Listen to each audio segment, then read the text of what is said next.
Existe una ciudad donde el aire se ha vuelto algo que puedes ver con tus propios ojos. En Lahore, las peores mañanas de invierno traen una niebla tan densa que el sol se convierte en una moneda gris pálido, y las partículas que respira su gente alcanzan 20 veces lo que la OMS considera seguro. Los emperadores la bautizaron como la ciudad de los jardines. Hoy, más de 13 millones de personas comparten sus calles con más de 6 millones de motocicletas. Un río de tráfico que no obedece casi ninguna norma escrita. Por cualquier medición, una ciudad así debería haber colapsado hace años. No lo ha hecho. Y la razón es más extraña que cualquier dato sobre Pakistán que creas conocer. Lo primero que te alcanza es el aire. Literalmente, te entra en la garganta, apaga el horizonte y convierte el sol de invierno en una moneda gris que puedes mirar sin parpadear. Lahore se cuela casi cada invierno entre las ciudades más contaminadas del planeta. En 2024, el promedio anual de partículas finas rondó los 102 microgramos por metro cúbico, unas 20 veces por encima de lo que los médicos consideran respirable. Pero eso es el promedio. El 14 de noviembre de ese año, el índice de calidad del aire superó brevemente los 2000. No es un mal día. Es un número tan fuera de escala que casi no tiene nombre. El tipo de aire que manda niños al hospital y cierra colegios durante toda la temporada. Y no es un misterio de dónde viene. Tubos de escape, centrales de carbón, miles de hornos de ladrillo. Cada invierno, además, los campos de cultivo arden a las afueras de la ciudad y ese humo se desliza con el aire frío hasta posarse sobre 13 millones de pulmones. Si el aire es el primer golpe, el segundo está en el suelo. Pisas una calle de Lahore y la comida está por todas partes. Carretillas de biryani, sartenes de carne especiada, montones de fruta al aire libre. Huele a vida, pero también cuesta. En un estudio sobre los vendedores ambulantes de la ciudad, casi 3/4 trabajaban en un entorno visiblemente sucio. Y todos, sin excepción, tocaban el dinero y la comida con las mismas manos sin lavar. La razón es sencilla. Lahore solo consigue recoger entre la mitad y el 60% de la basura que genera. El resto tiene que ir a algún sitio, y acaba en las calles, en los desagües, en los bordes de los mercados donde se vende la comida. Y luego está el tráfico. Lahore tiene alrededor de 8 millones de vehículos registrados, y más de 6 millones son motocicletas. Se mueven en una corriente densa y bocineante que casi no sigue ninguna norma oficial, y lo pagan. Los motoristas representan cerca de 3/4 de los accidentes mortales de la ciudad. Las carreteras nunca se diseñaron para tanta gente. Las aceras se acaban, los pasos de peatones desaparecen y la gente acaba caminando dentro del propio flujo de tráfico. 3 golpes en el primer aliento de la ciudad. ¿Cómo es posible que un lugar tan desbordado no se desmorone? La respuesta empieza con un número que casi ningún forastero ha oído jamás. En 1955, Lahore no llegaba al 1.000.000 de habitantes. Para el censo de 2023, ya era una megaurbe de 13 millones. No es crecimiento, es una marea que llegó antes de que se pudieran tender carreteras, alcantarillas o tendidos eléctricos. Pakistán es el país que más rápido se urbaniza en el sur de Asia, y más de la mitad de quienes llegan a sus ciudades viven en barrios marginales. Así que cuando miras el caos de Lahore, no ves a un pueblo roto. Ves una infraestructura cargando 3 veces lo que fue diseñada para soportar, hasta quedarse sin espacio. Pero esto las imágenes no lo explican. Cuando el gobierno no da abasto, otra cosa toma el relevo en silencio. Los economistas calculan que la economía informal de Pakistán, mercados, talleres, trabajo a jornal que jamás toca un registro oficial, vale 1/3 de toda la producción del país y emplea a casi 3 de cada 4 trabajadores. El conductor de rickshaw, el carrito de comida, el que repara un ventilador en un callejón, la mujer que cose en una habitación trasera, no son el borde de la economía. En Pakistán, son la mayor parte. Dediqué mucho tiempo a grabar para traerte la perspectiva más real. Si te aporta algo, activa la campana y suscríbete. De verdad importa y mantiene vivo este canal. Mira los camiones. En un país famoso por su smog gris, el transporte pesado desfila de punta a punta, cubierto de flores, retratos, espejos y versos. Los pakistaníes lo llaman full pati, flor y pétalo, y no es un adorno añadido a última hora. Un pintado completo le cuesta al conductor entre 150,000 y 200,000 rupias, y le devora 2 o 3 semanas de trabajo manual. Algunos se gastan muchísimo más, de 2 a 3 millones en un solo vehículo. Solo en Karachi, unas 50,000 personas viven de estos talleres. Piénsalo un momento. Un hombre que casi no posee nada, invierte semanas de su sueldo para que su camión sea más bello que el de al lado. Hay una razón tan profunda. Durante generaciones, antes de los teléfonos y las redes, un camión pintado era la forma en que un mensaje viajaba a lo largo del país. Parte cartel, parte diario, parte orgullo. Cuando Pakistán ganó el Mundial de Cricket en 1992, los rostros de los jugadores aparecieron en los paneles de los camiones en cuestión de semanas. El cricket es lo más parecido a un latido compartido que tiene esta nación, y los camiones son donde ese latido se pinta. La comida funciona igual. Un plato de biryani por capas, un nihari cocinado a fuego lento al amanecer, una taza de chai dulce con leche puesta en las manos de un desconocido antes de que pueda decir que no. Es un lugar donde la gente dice quién es a través de lo que cocina y lo que colorea. La pobreza aquí es real. También lo es este rechazo a dejar que la vida se vea gris. Ese mismo calor que la gente vuelca en sus camiones, lo vuelcan en los desconocidos, a veces sin que les quede casi nada para sí mismos. Los viajeros que llegan a Pakistán, preparados para lo peor, suelen marcharse hablando de algo completamente distinto. En 2018, la British Backpacker Society lo eligió como el número 1 entre todos los destinos de aventura del planeta. Lo definieron como uno de los países más amables que existen. Un lugar donde te invitan a entrar antes de saber tu nombre. 2 años más tarde, Condé Nast Traveler lo colocó entre los destinos del año.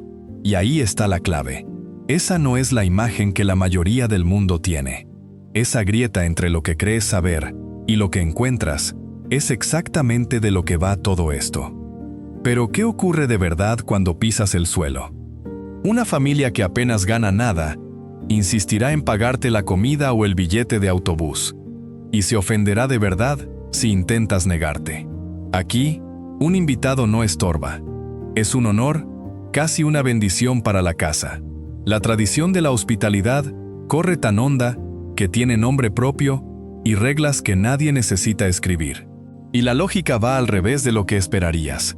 Cuanto menos tiene una casa, con más fiereza defiende el deber de dar de comer a quien cruce el umbral. Pregúntale a quien haya estado qué le sorprendió más. Rara vez te hablarán de la contaminación o los atascos. Te hablarán de esto. El lado bueno de Lahore que los videos más duros jamás enseñan, no es un edificio ni un monumento. Es una persona extendiendo un plato. Pero esa misma generosidad planta una pregunta difícil. ¿Cómo puede la gente entregar tanto cuando gana tan poco? Vamos a poner números reales sobre la mesa. Y seamos honestos sobre de quién son esos números. El salario mínimo de un trabajador sin cualificación en Punjab ronda los 40,000 rupias al mes, algo menos de $140. Un día entero de trabajo manual paga unos 1,500 rupias. Son casi $5,5. Una jornada completa por lo que cuesta un café en Nueva York. Ahora pone el coste de vida al lado. Una comida en un restaurante barato de barrio sale por unos $2. Alquilar un piso de una habitación en los aledaños de la ciudad cuesta alrededor de $60 al mes.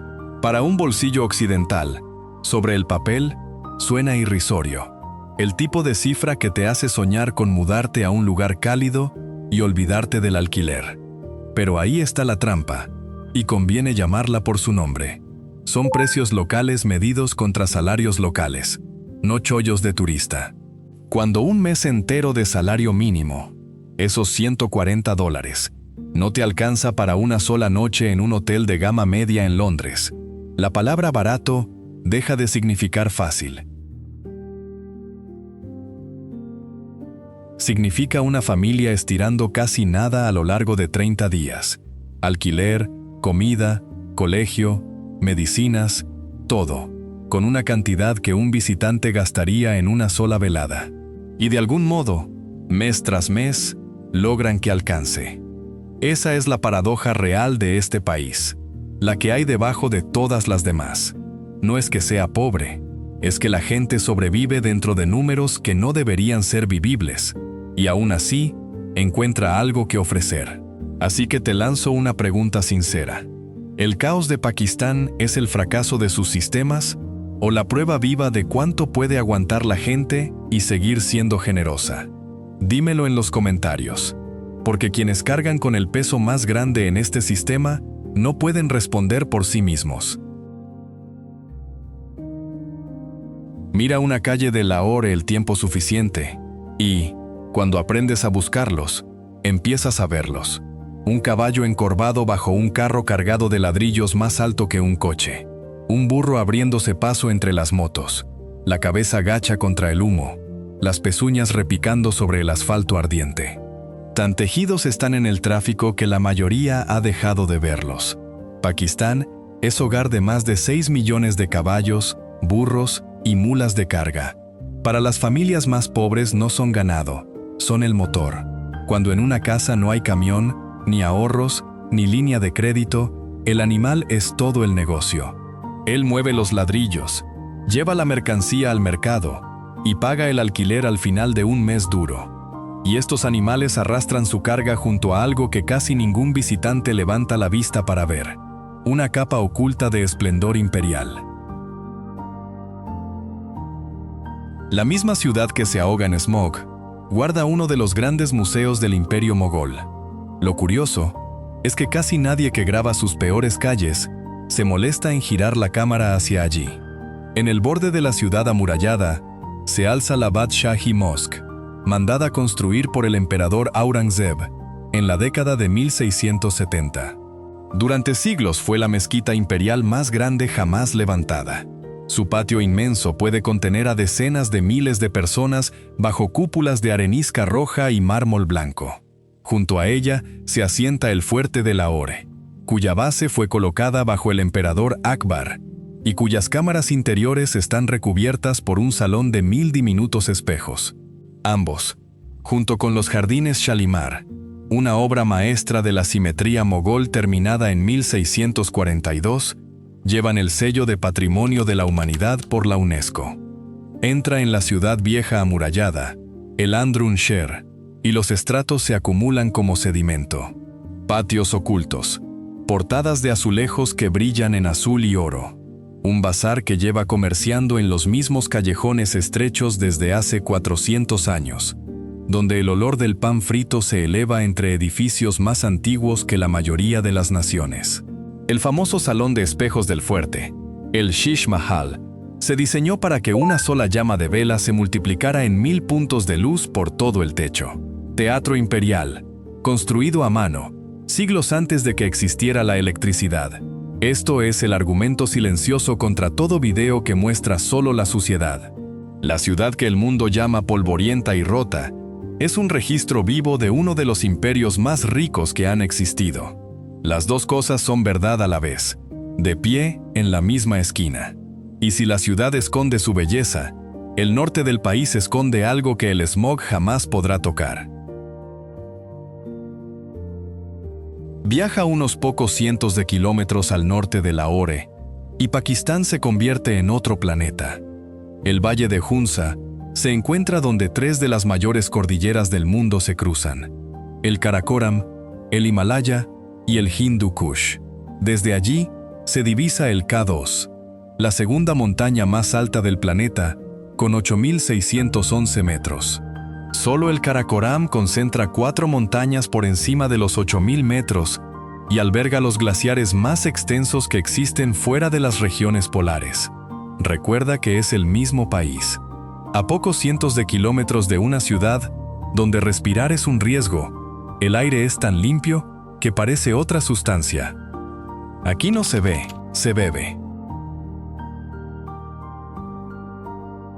Durante mucho tiempo Occidente contó un cuento sobre este valle, que su gente vivía hasta los 120 años, un Shangri-La escondido de eterna juventud. Hay que ser sinceros, los investigadores desmontaron esa historia en silencio. Nunca existieron registros de nacimiento que lo demostraran, y un estudio riguroso de los ancianos situó sus edades reales entre 60 y 75 años. Un equipo japonés incluso halló problemas tan comunes como la desnutrición. Pero la magia nunca estuvo en el número. Estaba en el propio lugar, en el agua del glaciar, en los bancales, en el silencio. Si esta cara de Pakistán te ha sorprendido, suscríbete. Hay mucho más de lo que las noticias enseñan. Y escondida en estos mismos valles vive una gente más extraña que cualquier paisaje. Una tribu que el tiempo olvidó. Cerca de Chitral, en 3 pequeños valles, viven los Kalash. Quedan apenas unos 4.000. En un país que el mundo entero asocia con una sola fe, ellos han conservado la suya, antiquísima y totalmente distinta. Creen en muchos dioses y en los espíritus de la naturaleza, una tradición tan vieja que algunos los remontan a un ejército perdido de Alejandro Magno. Lo que hacen con sus muertos hiela la sangre a cualquier forastero. No los entierran, dejan los ataúdes abiertos al cielo. Pero cuando escuchas el porqué, la cosa deja de ser lúgubre y se vuelve casi tierna. Para ellos la muerte no es una pérdida que se esconde bajo tierra, sino un alma que por fin se libera del cuerpo y se reúne con los antepasados. Un funeral Kalash puede incluir baile, no solo llanto. En algunos lugares alimentan cuervos a mano, siempre con la izquierda, porque creen que esas aves transportan a los espíritus de los que se fueron. Cada invierno, su festival de Chaumos se prolonga durante más de 2 semanas para dar la bienvenida al año nuevo. Y en primavera, Chilam Joshi inunda los valles con música y danza para agradecer a la naturaleza lo que ofrece.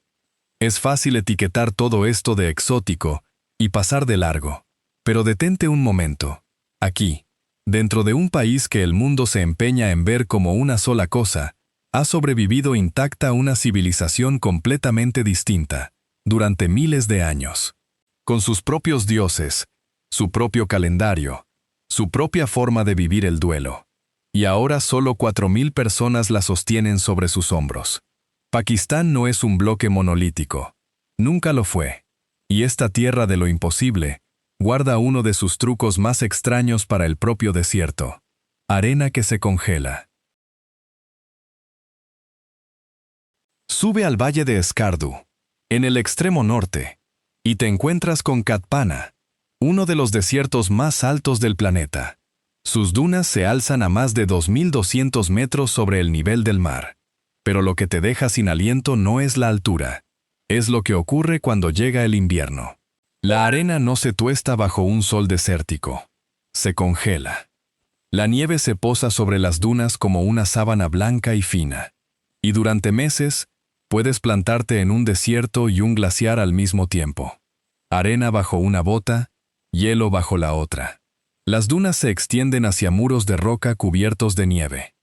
Cerca quedan las llanuras de Deosai, una de las mesetas más altas del mundo, vacía y silenciosa, y el espejo de cristal del lago Sheosar, que sostiene las montañas del revés sobre su superficie.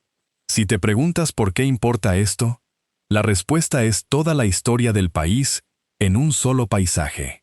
Una sola nación que contiene la ciudad más contaminada de la tierra y un desierto lo bastante limpio para congelarse. La contradicción no es un defecto de Pakistán, es su verdad, y ese mismo instinto que permite a la gente sobrevivir a lo imposible, construyó máquinas donde ninguna debería existir, empezando por un hombre que convirtió ese instinto en la obra de su vida. ¿Recuerdas la pregunta del principio? ¿Cómo un país al límite no se desmorona? Aquí tienes una respuesta con nombre propio. Pakistán opera la red de ambulancias voluntarias más grande del planeta. Más de 1.800 vehículos, reconocida por el libro Guinness de los Récords. Y no la montó ningún gobierno. La construyó un solo hombre. Abdul Sattar Edhi llegó a Karachi sin casi nada y se fijó en lo que los demás habían aprendido a ignorar. Los enfermos sin nadie a quien llamar. Los muertos sin nadie que los entierre. Los bebés abandonados en la noche. Compró una furgoneta, luego otra, y dedicó el resto de su vida a recoger a las personas que el Estado había dejado caer. Hoy su fundación mantiene comedores que dan de comer a unas 100.000 personas cada mes, además de hospitales, orfanatos y refugios para los que nadie más quiso acoger. Ahí tienes la máquina que no debería funcionar, hecha visible. Donde el sistema se diluye, la terquedad de una sola persona se convirtió en red de seguridad para toda una nación. No financiada desde arriba, sino cosida furgoneta a furgoneta desde abajo. Ese es el patrón de todo un país concentrado en una vida. Y esa misma negativa a aceptar la palabra imposible, construyó algo aún más difícil de creer, en un lugar donde casi nadie vive. Y luego está el paso de Khunjerab, frontera helada entre Pakistán y China. Y allí, a 4.693 metros sobre el nivel del mar, certificado por Guinness, te encuentras con el cajero automático más alto del planeta. Para que te hagas una idea, está más alto que casi cualquier cima de los Alpes, donde el oxígeno escasea y el invierno se desploma muy por debajo de cero.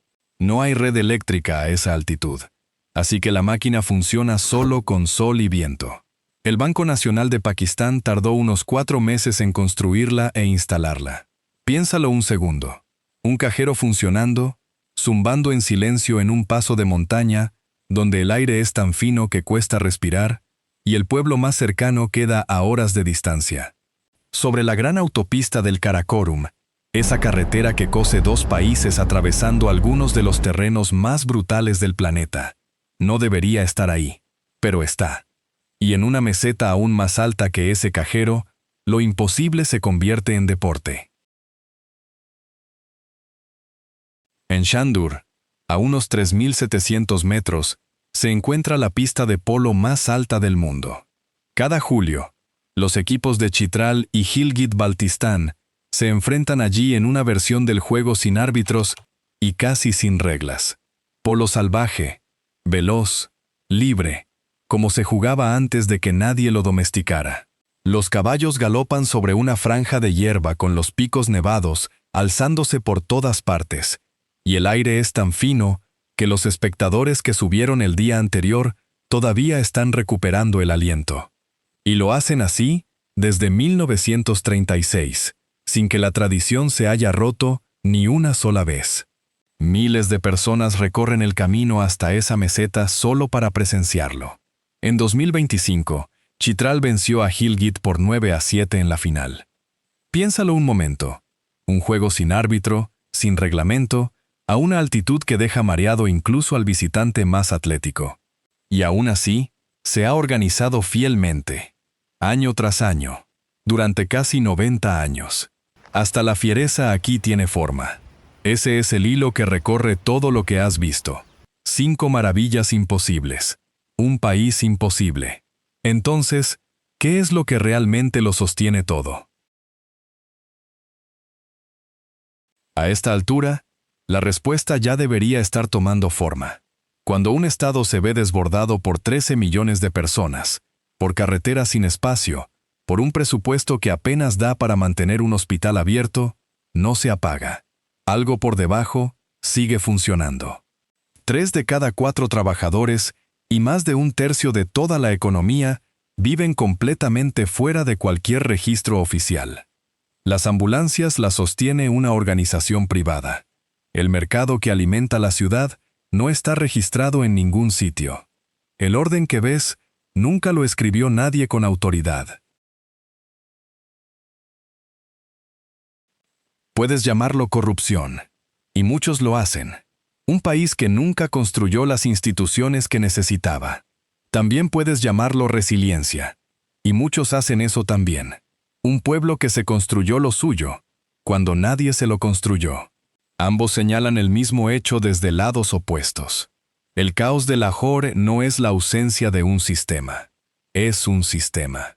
Uno inmenso, oficioso, sostenido por la confianza, la terquedad y el puro esfuerzo humano, aguantando todo lo que el papeleo no pudo sostener. Así que mira otra vez la ciudad donde el aire se vuelve sólido. El tráfico no obedece regla alguna y una nación entera funciona con una contabilidad que nadie lleva. La niebla tóxica es real, y también lo es el aire de montaña tan limpio que se congela. La dureza es real, y también lo es el desconocido que te paga la comida. Este nunca fue un país que se pudiera resumir en su peor calle o en su mejor postal. La verdad siempre fue ambas cosas a la vez, y siempre más difícil de apartar la mirada que cualquiera de las dos por separado. Aquí está lo que vale la pena llevarte a casa. El orden en el que vives, el aire limpio, las carreteras tranquilas, el estado que te responde cuando llamas, no es el estado natural de las cosas, es un lujo, construido y pagado, fácil de olvidar que estás pisando. Pakistán es un lugar que perdió la mayor parte de ese lujo y siguió adelante de todos modos, sostenido únicamente por su propia gente. La máquina que no debería funcionar, todavía funcionando. Y quizá el dato más extraño de todos es lo ordinaria que se ve esa clase de resistencia desde dentro. Gracias por estar con nosotros. Deja un comentario, dale me gusta para mostrar tu apoyo y recuerda suscribirte para más videos emocionantes. Nos vemos la próxima vez.